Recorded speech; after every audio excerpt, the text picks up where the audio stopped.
Hello, and welcome to Women Developing Brilliance, the spirit of business. I'm your host, Casey Rossi. I'm a business and leadership coach who helps female entrepreneurs scale a profitable and soul-aligned business. Now, today I have a question for you. Does your marketing have enough emotional support for today's audience?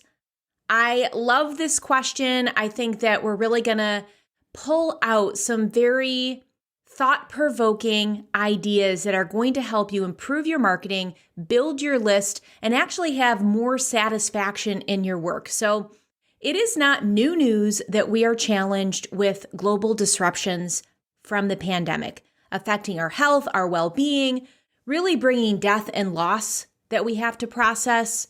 We also have job loss, insecurity, and a lot of other things in this kind of trickle-down effect. So we are living in a very different world, and in that our marketing and communication has to shift with the times if it hasn't already. And maybe you have shifted it to some extent.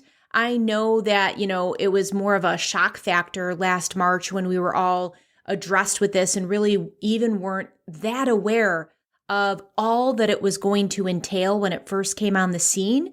So maybe you've already started to tweak and change and adjust your marketing, but I actually think that there is room for more, not only in my marketing, but in marketing that I'm taking in from other people as well. So I really thought I wanted to kind of dive into this content mindset a little bit deeper. So let's talk first about what most, if not all people really crave.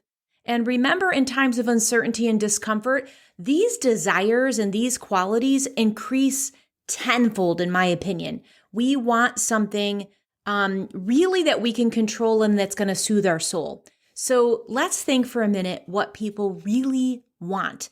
I'm going to list off a few things, and you can take a moment to just absorb them and even nod your head if you can relate to the items on this wish list. So joy. Joy is such a big one. I hear this over and over again that people want that joy. They want to feel happy. Hope is huge right now. We want to know that our future is going to be better. We want to have hope that our circumstances are going to change. Peace of mind, peace in our heart, peace when somebody has passed away. We need that soothing quality and that contentment of peace. Levity. Again, we want things to be light, especially after some of the big news pushes that we've recently experienced. Levity will be a welcome addition. Ease is huge. Wanting it to be easy, really kind of leaning into letting it be easy. Compassion. We really want to be understood. We want to have that compassionate heart. Enjoyment. We want to have a good time, especially when we've been confined and quarantined and in lockdown. We really want to be able to have some enjoyment. And maybe there's certain things like date nights, or if you were a sporting enthusiast or really enjoyed going and seeing live entertainment, a lot of those things have been tapered, if not taken off the table altogether. So that enjoyment piece is huge because we're really wired for happiness. And so that enjoyment piece is really important. Entertainment. And you can see with the millions of views on the animal videos and watching kitties fall asleep and play and even the funniest home videos and all of those kind of bloopers, they get tons of response and they tend to go viral when they really, really hit that funny bone or that entertainment piece. Inspiration. This is huge. And I really feel that it's time where people are bringing even more of their own spirituality and passion into their work and inspiring others to do the same and not be afraid. So inspiration, I think, is a big, big piece that we're going to see and that I really encourage you to weave into your content more and more. Now, as tribal humans, we've always wanted connection, but I think now more than ever, sometimes we can get Zoom fatigue. I know that sometimes I feel Zoom fatigue sitting behind the box hour after hour. But how can we weave in connection, amp it up, make it feel more authentic and bring in some of those other elements of levity and enjoyment and inspiration that I talked about. Community is a big one, that community camaraderie. So people who get you.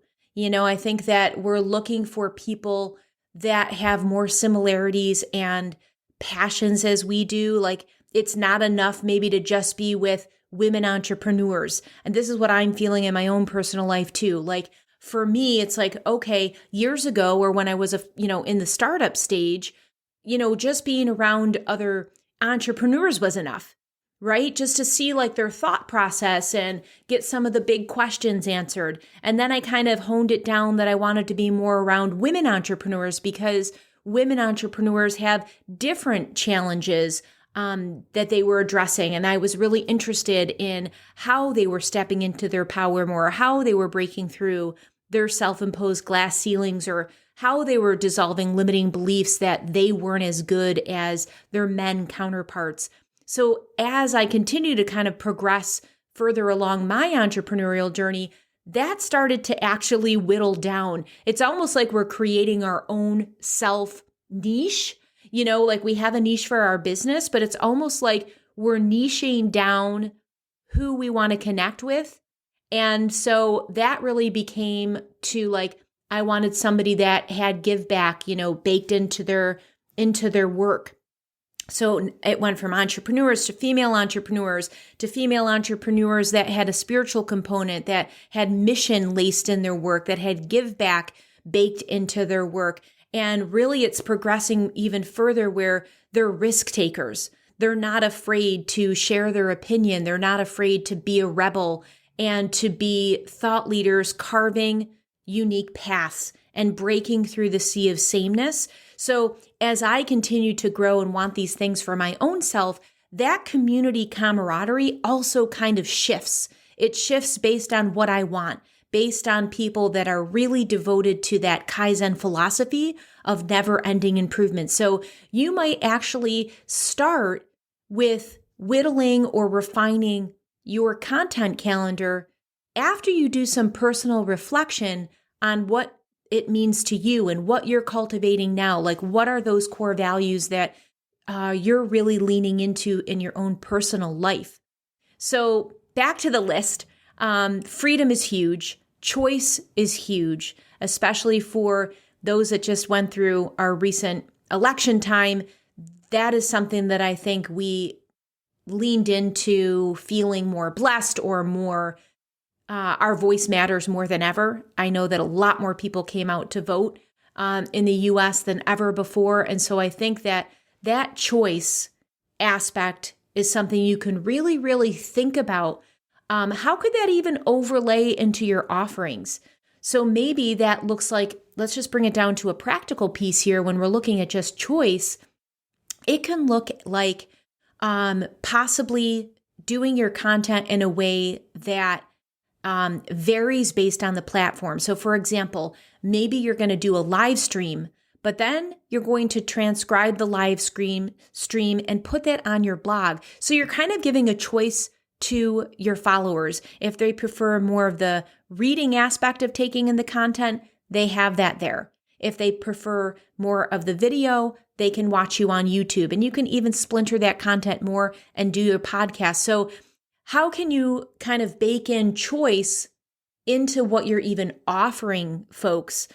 So that's something to just kind of think about, just a way to think about these specific qualities. Flow, we're really looking for, again, it kind of ties into ease, but how can it just be more flowing so it doesn't feel like we're bumping up against a wall or that it's like this push-pull resistance? How can it just be easy and flowing? And then I think another big thing right now, especially because there are so many digital distractions, and that when people are multitasking, even sometimes, and I do this as well. It's like I'll be listening to a training, but then I might also be shopping on Amazon at the same time. So it's a really interesting arena right now to go deep with somebody, to have them be one pointed, to fully give you their attention So I want you to be thinking about this when you're creating content, because as much as we want to be warm and authentic and bring in these emotional qualities, we also want to be concise and respect the listener, respect the audience and their time, and not go on tangents. Be so clear of what they're going to be learning and the value that you're going to be providing, and get right into it. So that's just a little side note. The other thing I want to say is there's a difference between just being listened to, right? And then being actually heard and valued. So I think that when we think about these qualities, joy, hope, peace, levity, ease, compassion, enjoyment, entertainment, inspiration, connection, community, camaraderie, freedom, choice, flow, and to be listened to and heard and valued, this is something that we all deeply want in a heart space level. And so I want you to really be mindful now about how you can bring this even more into your offerings, into your communication, into your marketing. So think about your marketing for a minute. Are you providing the emotional support that your audience is craving? Right? And if not, how can you? It is really just more information. How can you improve? It is so easy to just keep doing what we've always done, but I don't think it's going to be enough or as effective given the climate of our times. So we must shift and address the internal desires as well in order to increase our impact and have our message be as effective as possible. So remember, people connect with people, and we are not in a shortage of information. We are in the information era. So how can you incorporate core values and emotional components into your articles, live streams, and newsletters? Maybe even press pause and jot a few things down if you're able to, depending on where you're listening to me. But it would be great even to just think about this. Like, while it's super fresh in your mind, how can you put these thoughts into immediate inspired action? So before you create anything, think of who you are creating it for. And even where are they, right? Where are they when they're even consuming your content? Are they at their desk? Are they making dinner, driving the car, on their treadmill? How can you improve their lives with your message? What can you say that will be meaningful? And it doesn't have to be like huge. You don't have to reinvent the wheel. It's literally just being mindful of how you can lace in some more compassion, how you can pump up the inspiration, how you can leave somebody with a smile, even if you start bringing in humor in what you do. It also helps to think like you're speaking to one person. Even if you're writing an article, you can just be thinking about that one ideal client that you have in mind and write specifically for them. If you're doing a live stream, some people even tape a photo by their webcam so they can make that one-on-one connection, and it has definitely much more of a personal feel. So those are a couple of tips. It really will help you connect in a more heart-to-heart way. Now, here are two examples of ladies that I feel are doing it right. I always think it helps to see and hear how other female thought leaders naturally weave in emotional intelligence into their work. So yesterday I was on a podcast. I was the guest on the Real Girl Talk show. The host, Sherry Ricard, had such a natural way of weaving in and addressing the emotional concerns of her audience, be it fear, desperation of not seeing results fast enough, concerns of being swallowed up by the competition, or being challenged on a daily basis to do the right thing, even if no one is watching. I was so struck how easily she spoke about God and ministry and even scripture. So this kind of raw and real connection is what people are not only drawn to, but actually crave. Now, our episode goes live by the first week of February 2021. So have a listen to how this actually sounds in real life. It's pretty powerful just to see it, to feel it, to immediately know that it's natural, that it's authentic. Like, you can definitely feel that and hear that.